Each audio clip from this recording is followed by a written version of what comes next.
বাংলাদেশের মানুষের জন্য যায় দিন ভালো আসে দিন খারাপ। বিএনপি হোক, জামাত হোক, যেভাবে হোক, আমরা শান্তি চাই। আল্লাহর কাছে চাই, আল্লাহ যে দূরে রাখছো এ দূরে শুকুর আলহামদুলিল্লাহ।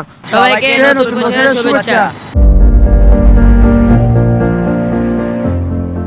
বিদায় নিচ্ছে ২০২৫ সাল, সামনে আসছে নতুন বছর ২০২৬। পুরনো বছরের গ্লানি ভুলে নতুনের কেতন উড়িয়ে নতুন আশায় পথ চলা শুরু করতে চায় বাংলাদেশের সাধারণ মানুষ।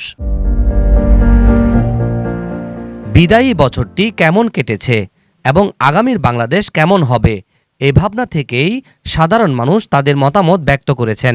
বাংলাদেশের মানুষের জন্য যায় দিন ভালো আসে দিন খারাপ, তবুও হ্যাপি নিউ ইয়ার 2026 আমাদের জন্য নতুন প্রত্যাশা নিয়ে আসুক।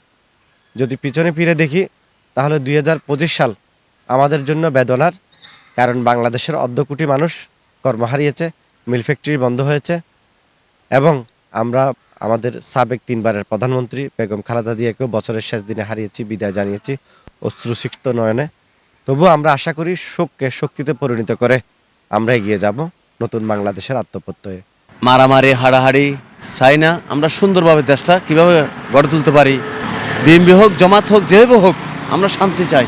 আমরা মিলেমিশে থাকতে পারি, আল্লাহর কাছে প্রার্থনা করা। সকল ধর্মের সব আমাদের মুসলমানরা মসজিদে, হিন্দুরা মন্দিরে, আপনার সব ধর্মের প্রার্থনায় যাতে তারা বলে যে আল্লাহ নতুন বছরটা যেমন সারা বাংলাদেশের মানুষ আমরা সবাই মিলেমিশে থাকতে পারি আগামীর দিনে, যাতে আমরা মামলা হাঙ্গামা, মারামারি, কাটাকাটি এগুলোর থেকে আল্লাহ তাআলা যেন আমাদেরকে ফানা দেয়। কোনো ধরনের দুর্নীতি না হোক, সমাজে সব কিছু শৃঙ্খলাবদ্ধভাবে হোক, সবার যে একজন একজনের প্রতি আন্তরিকতা থাকে, সেই আন্তরিকতার সহিত যেন সব কিছু হয়ে যায়। আমরা নতুন বছরে মানুষের কাছে এটাই চাই, হিন্দু, বৌদ্ধ, খ্রিস্টান, মুসলমান যত জাতি আছে সবাই যেন ভাই ভাই মিলেমিশে থাকতে চাই।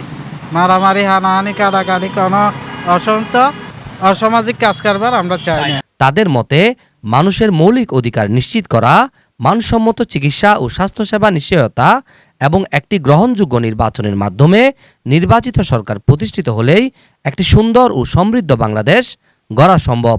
আমাদের রাজনীতির পরিবর্তনটা ভালো করতে আসুক, যে কোনো ক্ষেত্রে, এটা আপনি মাদক বলেন, এটা আপনি যদি দুর্নীতি বলেন, এটা যে কোনো ক্ষেত্রে পরিবর্তনটা মেন হচ্ছে আমাদের আসা উচিত। নেতাদের সাথে যে সামঞ্জস্য, যে কথাটা ওনারা দিয়েছে যে ইশতেহারের সাথে, সেটা যেন নতুন বছরের যেন সাথে কাজের সাথে সাধারণ মানুষ মিল রেখে কাজটা করতে পারে, এটাই আমাদের নতুন বছরের প্রত্যাশা রয়েছে। আলহামদুলিল্লাহ নতুন বছরের উপলক্ষে আলহামদুলিল্লাহ আমাদের বেচাকেনা ভালো হচ্ছে, মানুষও নিয়ে সন্তুষ্ট পাচ্ছে, ঘুরেও শান্তি পাচ্ছে এখানে সিআরবি এলাকাতে। আলহামদুলিল্লাহ এখন আমাদের দেশটা অনেক ভালো আছে। 24শে জুলাই ছাত্র আন্দোলনের মাধ্যমে একটি ফ্যাসিস্ট সরকারের পতন হয়েছে এবং পরবর্তীতে অন্তর্বর্তীকালীন সরকার গঠন করেছে, ওনারা একটা দায়িত্ব নিয়েছে। ইনশাল্লাহ আমরা আশা করতেছি 12ই ফেব্রুয়ারি বাংলাদেশে একটি অবাধ সুষ্ঠু নির্বাচন হবে, একটি গণতান্ত্রিক সরকার গঠন করবে। এই সরকার বাংলাদেশকে সামনের দিকে অনেক দূর এগিয়ে নিয়ে যাবে এবং আমাদের ব্যবসা বাণিজ্যের সকল কিছুর আরও উন্নতি হবে, এসাই ব্যক্ত করতেছি। এই নতুন বছর, জানুয়ারি বছর যেমন আল্লাহ দেশটাকে সুন্দর ভালো রাখে, আল্লাহর হাবিব মুহাম্মদ রাসূলুল্লাহ সাল্লাল্লাহু আলাইহি ওয়াসাল্লাম যত আল্লাহ নেককার বান্দা দুনিয়া থেকে চলে গেছে, তাদের উসিলা আল্লাহ যেমন দেশটাকে ভালো রাখে, সুস্থ রাখে, দেশের মানুষ সুখ পায়, শান্তি পায়, আমাদের মা বোনেরা যেমন সুখ শান্তি পায়, এটা আল্লাহর কাছে দোয়া কামনা করি। নতুন বছরের শুভেচ্ছা সবাইকে জানাচ্ছি এবং আমরা প্রত্যাশা করতেছি যে আমাদের যেন একটা নতুন সরকার আসে, আমাদেরকে চলার মতো, ফেরার মতো, আমাদেরকে যেন সুসংবাদ দিতে পারে, আমাদের যেন দায়ভার নিতে পারে ওনারা সুন্দরভাবে। আমরা নিরাপত্তা চাই, খাবার চাই, বাসস্থান চাই, আমাদের মৌলিক অধিকার যেন নিশ্চিত হয় সেটা আমরা চাই। নতুন বছর শিক্ষার পরিবেশ চাই, আমরা সুন্দরভাবে লেখাপড়া করতে চাই, এটা হবে নতুন বছরের শুভেচ্ছা। নতুন বছর উপলক্ষে বলতে চাচ্ছি আমাদের বাংলাদেশের মানুষ এবং এই পৃথিবীর সকল মানুষ যেন সুস্থ থাকে, সুখে থাকে, শান্তিতে থাকে।